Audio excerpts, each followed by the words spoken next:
In the last session, we have seen about the working of T flip-flop. Okay, so just by joining the inputs of J and K together, so we have derived the T flip-flop and we have seen about its characteristic equation and its excitation table. Okay, so when we are seeing the flip-flop one by one, if you could see in RS flip-flop, the drawback was the 1-1 condition could not be used. It was an indeterminate condition. Okay, so next when we are moving on to the D flip-flop, so this condition has been removed. That is the advantage of your D flip-flop. Then when you are moving on to your JK flip-flop, so this condition of indeterminate is removed, but it has a condition of raise around condition. That is, when both the inputs are 1, 1, when a single clock pulse is applied, so your waveform changes toggles to 0 and 1 many times, more than 1 times in a clock pulse. Okay, so that is called as a raise around condition. Now we should find some means by which we should be able to overcome the raise around condition, right? So for this, master slave flip-flop helps us. So thus this master slave flip-flop helps to overcome the raise around condition which we see in your normal JK flip-flop.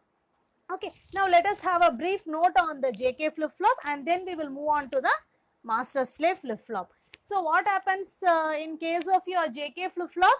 So when the condition is 1, 1, the output toggles. Toggling means switching to the opposite state, right? So 0 to 1 and 1 to 0, it changes many times during a single clock pulse itself, right? So now we will just analyze this condition. So when my J is going to be 1, my K is going to be 1, assuming the previous state to be 0 and 1, what will happen?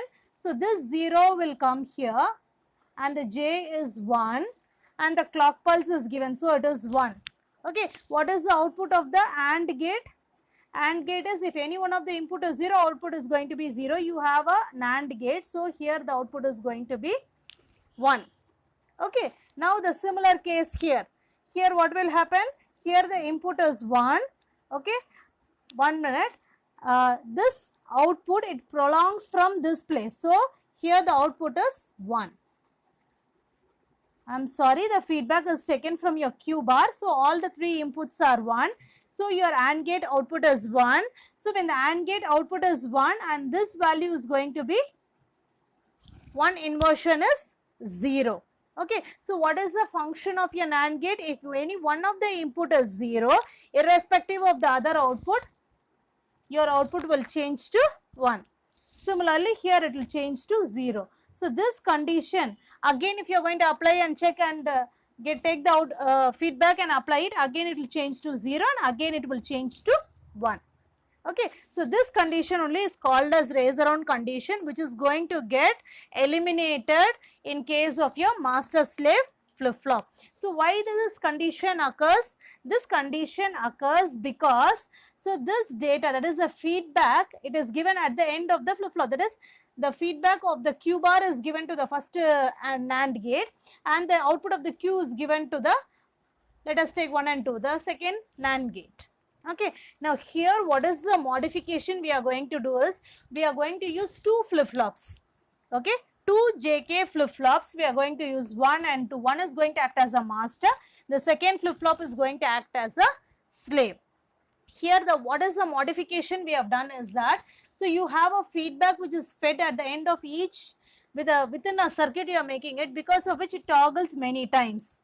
Okay, so this condition of toggling more than 1 during the clock pulse is called as your raise around condition. So now in this, what is the modification I have done? Instead of giving this feedback to this point, I have connected to the next feedback point. So whenever I am going to consider this raise around condition, it is going to be an uncontrolled one. Okay, now what I am going to do, I am going to give a clock pulse to the first flip-flop, whereas whenever I am going to give this clock pulse to the second flip-flop, I am going to use a NOT gate. That means the master will give the instruction. As per the instruction of the master, the slave will act upon. Okay, so let us consider the case. I am giving a clock pulse. I am going to give the input 1, 1 because 1, 1 condition only is a problematic condition here. So whenever I am going to give 1, 1, Okay, the clock pulse is also going to be on. In this case, the master is going to, whenever during the positive clock pulse, the master is going to get on.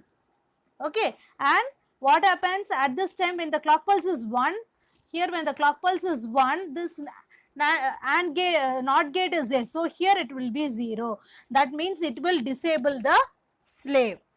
Okay, so when this is going to be on, this is going to be in the off state, master and slave. So this is going to be on during the positive clock pulse.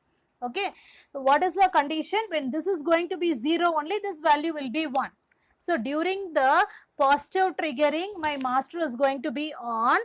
During the negative triggering, whatever the instruction given by the master is going to be taken on by the slave. Okay, now what happens during the positive cycle? It is going to get triggered. The initial value previously it was 0, means it will change to 1, because always 1 1 is a toggling state. Okay, so it will change to 1.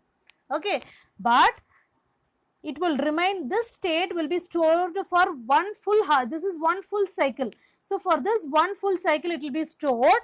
Why? Because so whenever it is going to reach, when the clock pulse is going to be 0, and here the clock pulse will be changed to 1, because you are using a inverter, right? So whenever this is going to be 0 and this is going to be 1, when it is going to get triggered at the negative, when the clock pulse reaches a negative thing, this is going to get triggered.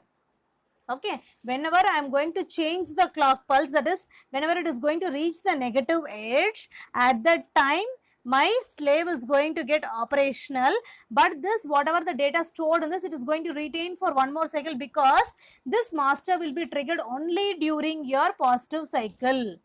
Okay, so whenever the positive cycle it is there, it remains at 1.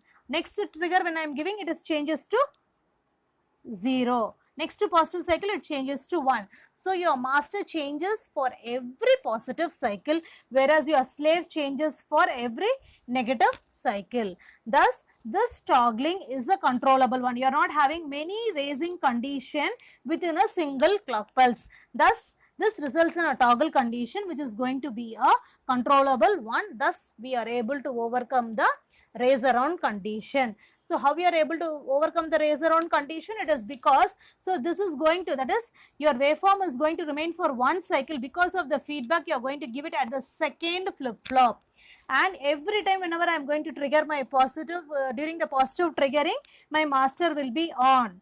And whenever I am going to trigger the negative, it is whenever I am going to on my slave, it is going to be during my negative triggering. So thus this raise around condition is going to be overcome, and only toggle condition exists in your in your master slave JK flip flop, so which is a controllable one. Okay, so with this I conclude today's session. In the next session we will see how to convert one flip flop to another flip flop. Thank you.